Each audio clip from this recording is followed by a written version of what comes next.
కొండా సురేఖ గారు నిన్న Naga Chaitanya and Samantha divorce మీద కమెంట్స్ అయితే పాస్ చేశారు. ఆ విషయం మీద నాగార్జున గారు అయితే ట్వీట్ చేశారు. దాని తర్వాత సమంత కూడా రెస్పాండ్ అయ్యారు. దాని తర్వాత నాగ చైతన్య కూడా రెస్పాండ్ అయ్యారు. డివోర్స్ అనేది చాలా చిన్న విషయం కాదు, మీ ఇద్దరం చాలా ఆలోచించి మీ ఇద్దరం డివోర్స్ తీసుకున్నామని చెప్పారు. ఎప్పుడు మాట్లాడలేంది first time Naga Chaitanya divorce గురించి మాట్లాడారు. అండ్ ఇన్ని రోజులు నేను సైలెంట్ గా ఎందుకు ఉన్నాను అంటే సమంత మీద ఉన్న రెస్పెక్ట్, అలాగే తన ఫ్యామిలీ మీద ఉన్న రెస్పెక్ట్ వల్ల ఇన్ని రోజులు ఎన్ని రూమర్స్ వచ్చినా కూడా తను కామ్ గా ఉన్నారు అని చెప్పారు.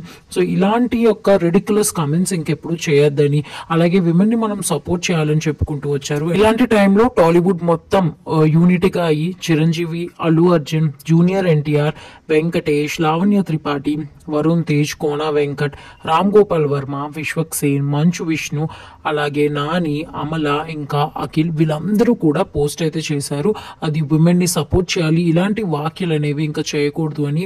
సినిమా వాళ్ళంటే అంత చిన్న చూప, సినిమా వాళ్ళ మీద ఇంత ఈజీగా కమెంట్స్ పోస్ట్ చేశారు. సురేఖ గారి కమెంట్స్ మీద టోటల్ గా టాలీవుడ్ అందరూ కూడా బాధపడుతూ ఖండిస్తున్నారు ఈ విషయాన్ని. సో మనం పాలిటీషియన్స్ ని మన నేషన్ కోసం మనం ఎలక్ట్ చేసుకుంటున్నాము, వాళ్ళే తిరిగి ఉమెన్ ని ఇలా మాట్లాడడం ఎవరికీ నచ్చలేదు. సో ఈ వీడియో మీకు నచ్చినట్టయితే లైక్, షేర్ అండ్ సబ్స్క్రైబ్ చేసుకోండి.